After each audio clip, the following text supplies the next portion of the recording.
Next, we'll have Imran Hossen talking about a low-cost attack against the hCaptcha system. That looks good. We see your slides. Please go ahead. Thank you. Okay. Hi, everyone. I'm Imran from the University of Louisiana at Lafayette. This is a presentation of our work on a low-cost attack against the hCaptcha system, where we were able to break it with pretty high accuracy and efficiency. All right, without further ado, let's get right into it. So CAPTCHAs are programs to distinguish human from machine input. They defend a website against malicious bot programs. CAPTCHAs has been around since late 90s, and hCaptcha is a relatively new image CAPTCHA system developed by Intuition's machines. It was designed as a drop-in replacement for Google's image reCAPTCHA system. This figure shows a hCaptcha challenge where the user is required to solve an image classification task to verify that they are humans and not bots. In this work, we made the following contributions. First, we designed and developed a low-cost end-to-end system to break hCaptcha service.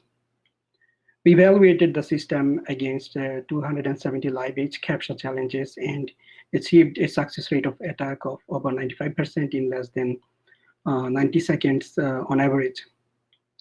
We also conducted a preliminary security analysis of the hCaptcha system and revealed several design weaknesses of the system against automated abuse.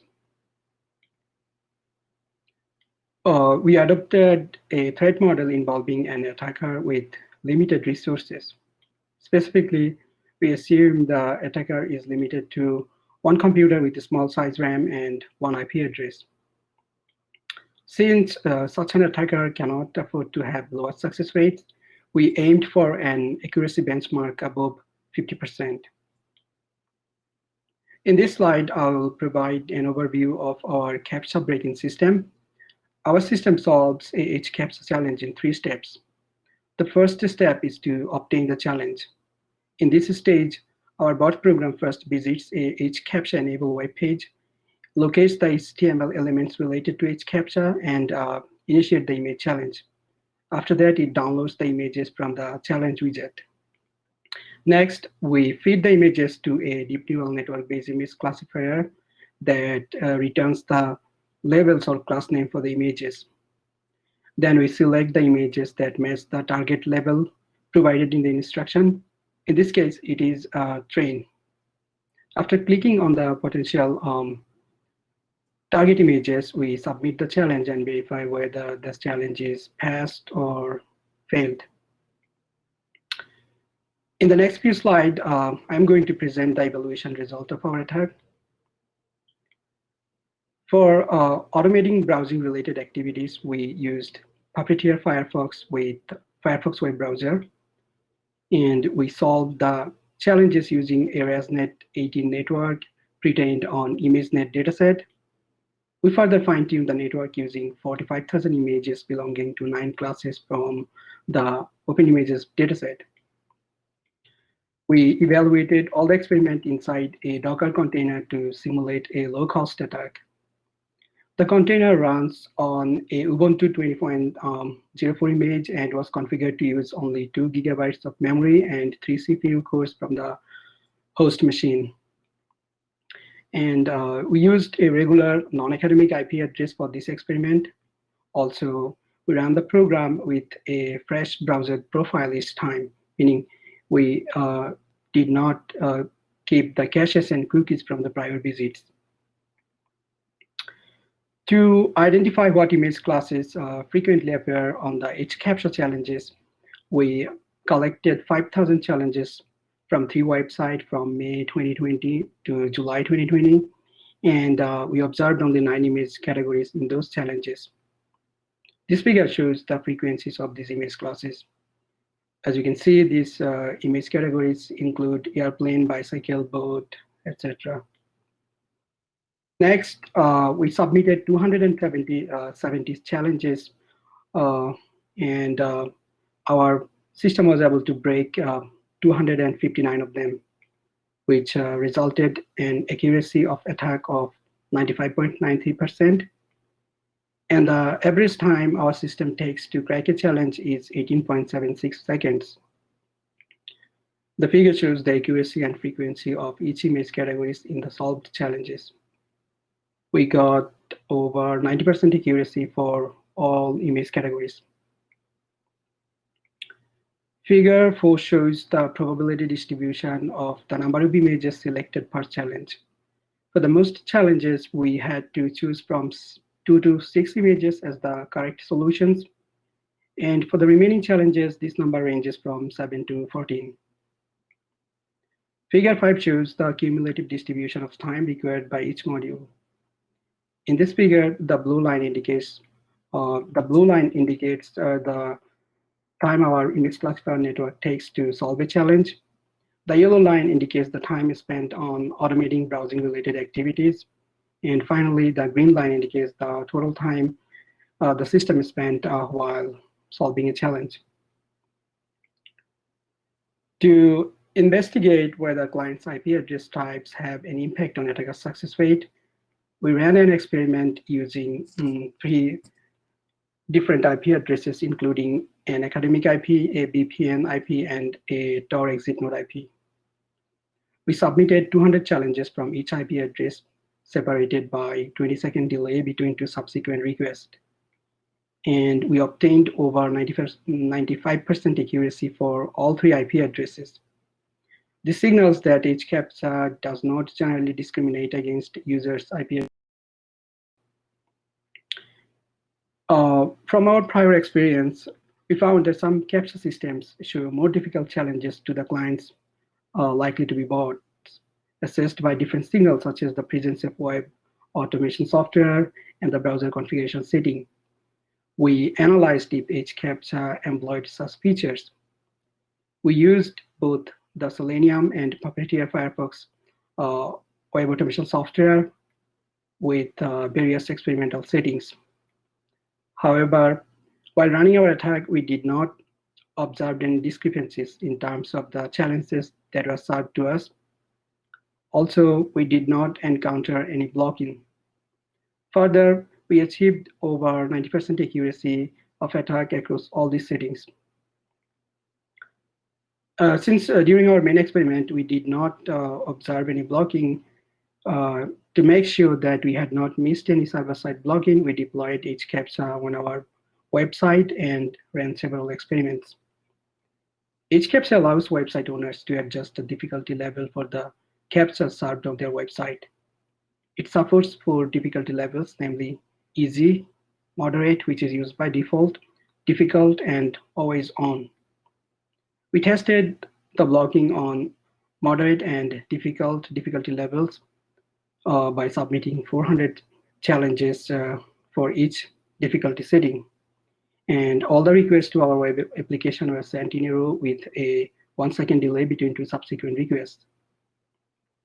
And only 17 out of the total 800 attempts combined were blocked during our experiment. Further, we achieved 92.25% and 88.50% accuracy for these 2 difficulty settings.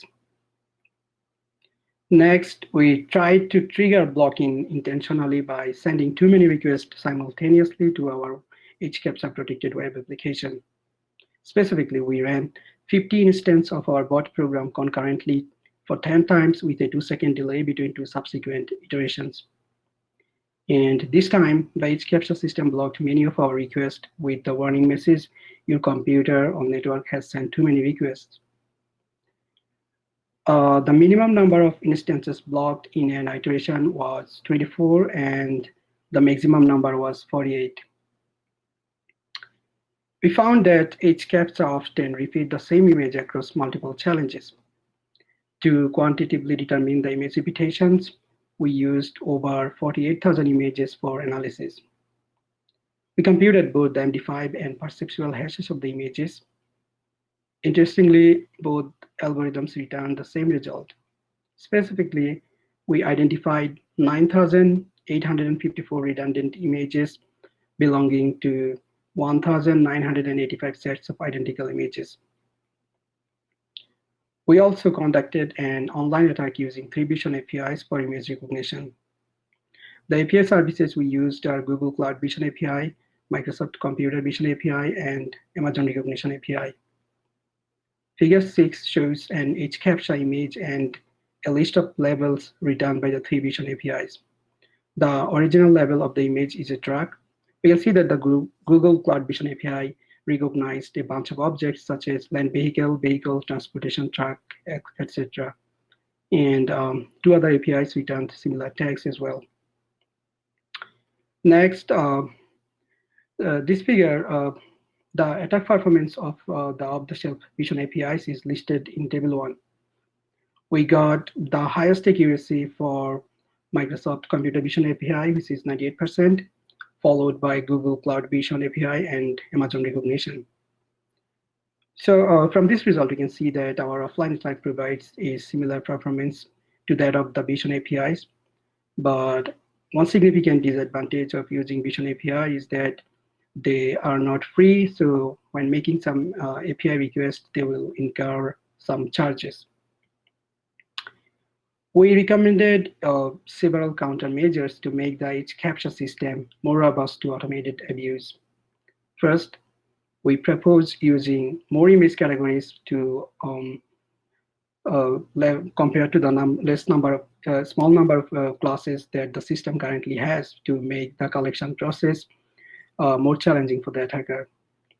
Second, we recommend using adversarial example to the challenge images.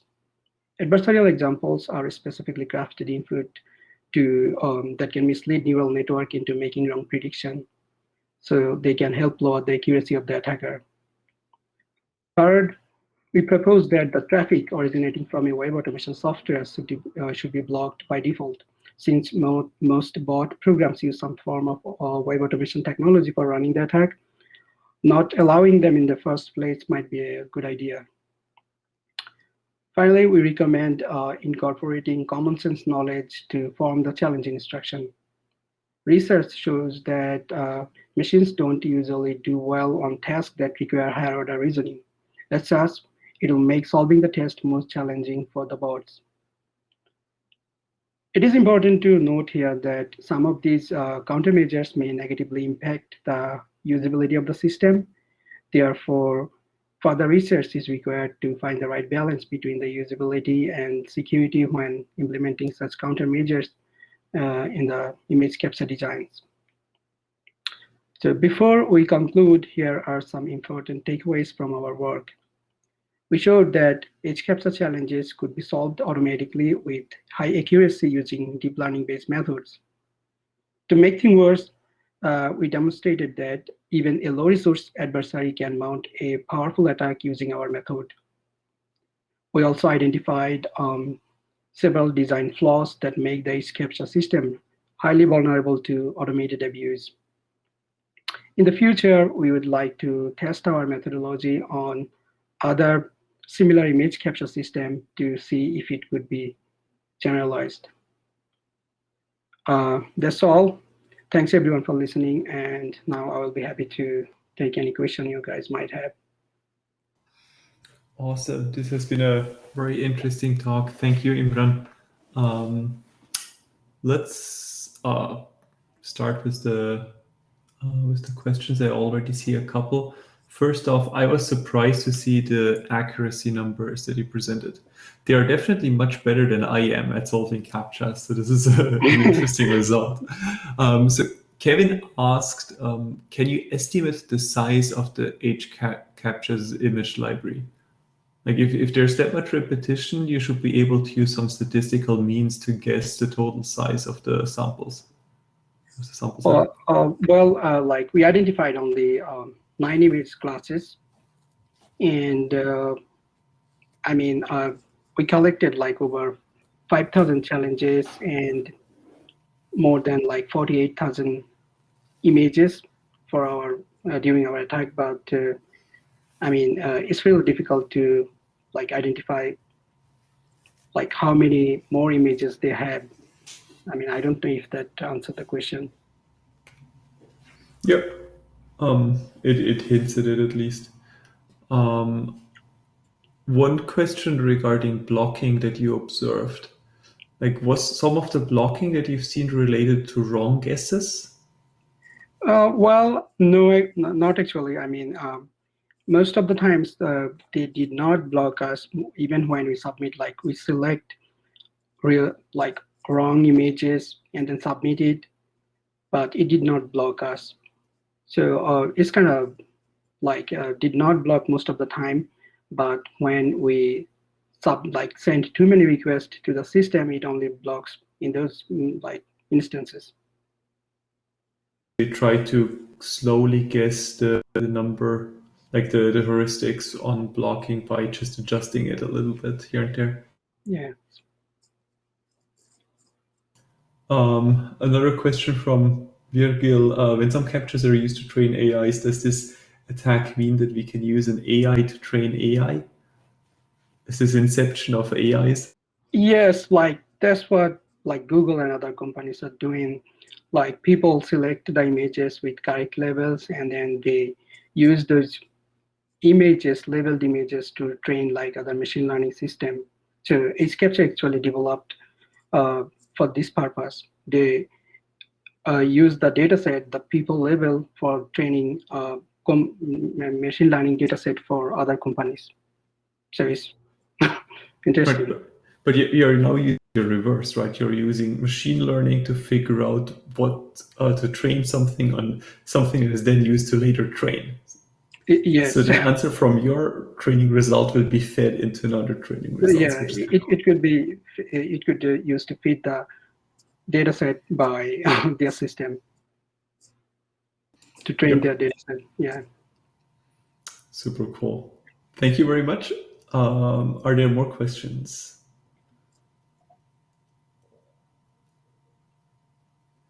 If not, or if there are more questions, feel free to use the chat and Imran will be happy to answer them there.